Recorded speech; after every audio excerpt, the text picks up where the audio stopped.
Field has the Titans taking Cam Ward at number 1. That is not a surprise. He has the Browns taking Abdul Carter at number 2.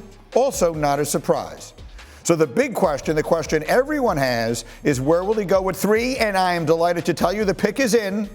And with the 3rd pick in the 2025 Field Yates Mock Draft 4.0, the New York Football Giants select Shedeur Sanders, quarterback, Colorado. Field, explain that pick. Yeah, so Greeny, I'll be very clear here. This is not a set-in-stone pick. I know that Adam Schefter spoke with you guys as recently as Tuesday night and suggested it might not be a quarterback for the New York Giants. But I think it is at least in play, and I still think there is work to do for the Giants on this quarterback class. And as they look at their roster right now, they have Russell Wilson on a 1-year deal. What's the maximum value of that contract, Greeny? The answer is $21 million. That is like bottom third of the NFL in terms of quarterback deals. Jameis Winston, a 2-year deal, to be very clear, to be their backup. So Shedeur Sanders, yes, I have him 16th on the big board. This would be a reach relative to the big board, but when it comes to quarterbacks, you're going to have to pay this tax. And the Giants don't plan to be picking, once again, number 3 overall next year. And there is never a guarantee that wherever you pick next year, the quarterback class is going to be what you might imagine it to be right now. Carson Beck was the number 1 quarterback on my board coming into the season. He imploded. He's now playing for Miami rather than getting ready for the NFL draft. So much can change between now and 2026. And while I'm not as optimistic on Shedeur Sanders as Mel is, I do think this is the Giants' best chance to give themselves a chance. I'm not saying it's a slam dunk, but you got to give yourself a chance to find a player who gives you a potential 10-year-long leash at quarterback. They don't have anything close to that on the roster right now. And while Travis Hunter, best player available in my eyes, still a player that does not play the most important position in all of team sports, I lean towards the quarterback. I end up with Shedeur Sanders at 3. So, Mel, I want to read you a tweet. So this is the same pick that you had in your most recent mock draft as well. And it does tend to go in line with most of the mock drafts that I have seen. But at First Round Mock tweeted at us, Shedeur Sanders has 0% chance of becoming a top 10 quarterback in the NFL. That's not a hot take, that's a fact. There is nothing dominant, special, or elite about his skill set or his physical abilities on his college film. That is a tweet from at First Round Mock. How does Mel Kiper respond? Well, I would say to First Round Mock, it's not a fact, it's an opinion. Okay, let's say that's not a fact, that's an opinion. So let's just clarify that and correct that right off the bat. In terms of this notion, you have to have this incredible skill set to be a top 10 quarterback. Tom Brady had the worst skill set of any quarterback coming out from an athletic standpoint, from a speed standpoint. Arm strength was decent, not great. But I think you look at all the quarterbacks, and I'll give you a list here. Tom Brady, Drew Brees, 6'125", not a great arm. Peyton Manning didn't have the great arm, had the worst pro day of any quarterback because he was bouncing passes, wobbly throws. By the way, he ran 4.88. Kirk Cousins, think about Kirk Cousins, not a great arm, right? 4th round pick. Matt Ryan, Brock Purdy, even Jared Goff didn't have value over talent. Giovanni Carmazzi, by the way, from Hofstra, went ahead of Tom Brady by a long, long way. 3rd round to late 6th rounds, a pretty big good gap between those picks. Giovanni Carmazzi had a 36.5 vertical jump. He had a 3.95 GPA. He ran a 4.69 40. He was 6'2.5", 225 pounds. What did that amount to? So again, yeah, this notion to be a top 10 quarterback, you have to have elite skills. Now, I will say this. Are you going to argue, and I've said this, the NFL right now has changed a little bit. Now it's about a grand slam home run or triple. It's not about a single or double.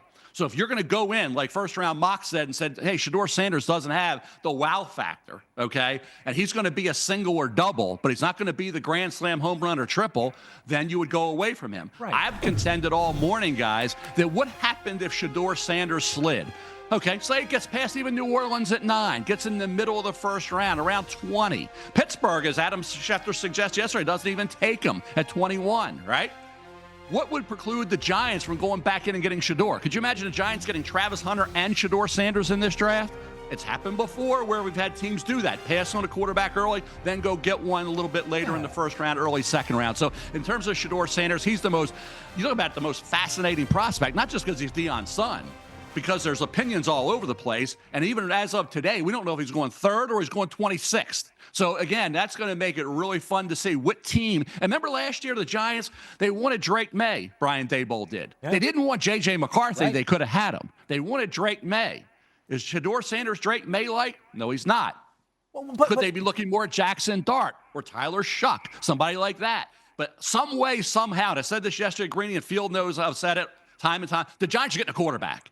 If it's not Shedeur, it's going to be one of those guys. And it's going to be interesting to see which one Brian Daboll handpicks. And if he does want a quarterback, does he gamble and does he get him or does he lose him to somebody else? It's going to be fun to see how that shakes down. Man, it must be nice to just keep on waiting and waiting and waiting for this gold mine to fall at your feet in the draft. I mean, last year the Giants have 3 quarterbacks that go in the 5 picks after them.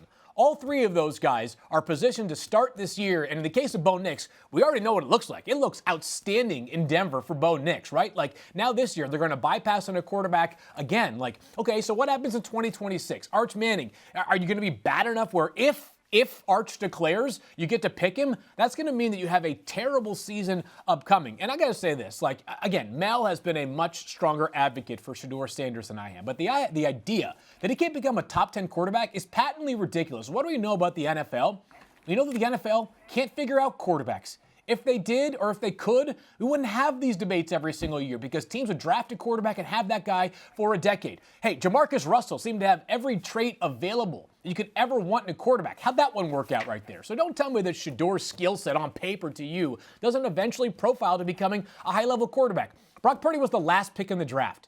Yeah, I get it. This past year stunk for San Francisco, but for 2 years, that guy played every bit like a top 10 quarterback in the NFL. It's on these teams to develop these players and put a system around them and put a supporting cast around them and make sure that these guys can end up becoming successful long-term starters. I get it. I'm not declaring the Giants are definitely taking a quarterback number 3 overall. I put every ounce of stock that I have in whatever Adam Schefter says. That being said, I don't think it is a total no-brainer that they should pass on Shedeur Sanders and take a non-quarterback because if Shedeur Sanders gives you even a 25% chance to become a great quarterback, that's a lot higher chance to have sustained winning that any non-quarterback has in this year's class. And you guys know how Mel and I feel about both Travis Hunter and Abdul Carter.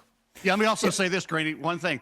Bo Nix, Sean Payton, the right fit. The right coach, the right system. If Bo Nix would have been a Giant or somewhere else, who knows what would be happening right now. Brett Favre was drafted by the Atlanta Falcons in the 2nd round. Then he was traded to the Green Bay Packers because Atlanta had a quarterback by the name of Chris Miller. Does anybody remember Chris Miller? He's a serviceable quarterback, decent quarterback. Brett Favre's Hall of Famer. So again, to Field's point, the NFL hasn't figured out quarterback and probably never will because it's a very difficult position from a standpoint of what skill set do you need, who fits systems, players around him. I said when Brady was drafted, he needed that rock-solid offensive line, that fortress around him to be successful. You provide that, look what happened. You didn't, he would have looked like a bust. He would have looked like a terrible quarterback. Look what happened to Mahomes in 2 Super Bowls when his line didn't protect him. Looked fairly mediocre in those 2 Super Bowl losses and dominant fashion. So to me, it's a lot about where you fall. And some of these sliding quarterbacks, I mentioned 6 of the 8 since 1970 have been hits because they went to the right team or they went to a team after they picked them. They were traded, like Favre was traded Atlanta to Green Bay after he slid into the second when he was projected to be a mid-first rounder.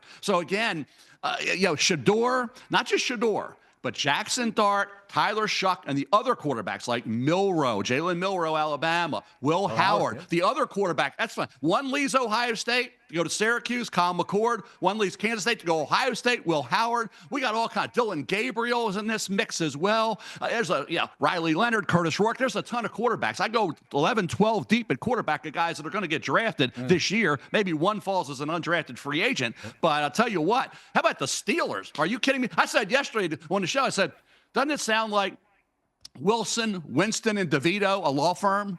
Wilson, Winston, DeVito, that's what you have right now with the Giants. What do the Pittsburgh Steelers have? They're comfortable with Mason Rudolph in a division with Lamar Jackson and Joe Burrow. So really, I think we got several teams here that still have to figure it out. And a shocker to me, and I'll say it's the last time I'm going to say it, the shocker to me, you got a gift from Chicago to Pittsburgh and Justin Fields for a 6th-round pick. He goes 4-2 as a starter. Could have been 6-0 if the defense would have helped him. He's now with Greeny's Jets, and the Steelers are sitting there saying, what happened? And Justin Fields said, I want to be in the same offense. Can I ever be in the same offense for 2 straight years? Guess what? He can't be because he's now a Jet and he's in a different system again. I'm losing my pen. I'm going crazy here because I just can't figure out what the NFL is doing with these quarterbacks. Go. Okay. So that's where we are at the top of Fields' mock draft, and the opinions. That was just a good example of how the opinions are all over the place They are, yes. on Shedeur Sanders.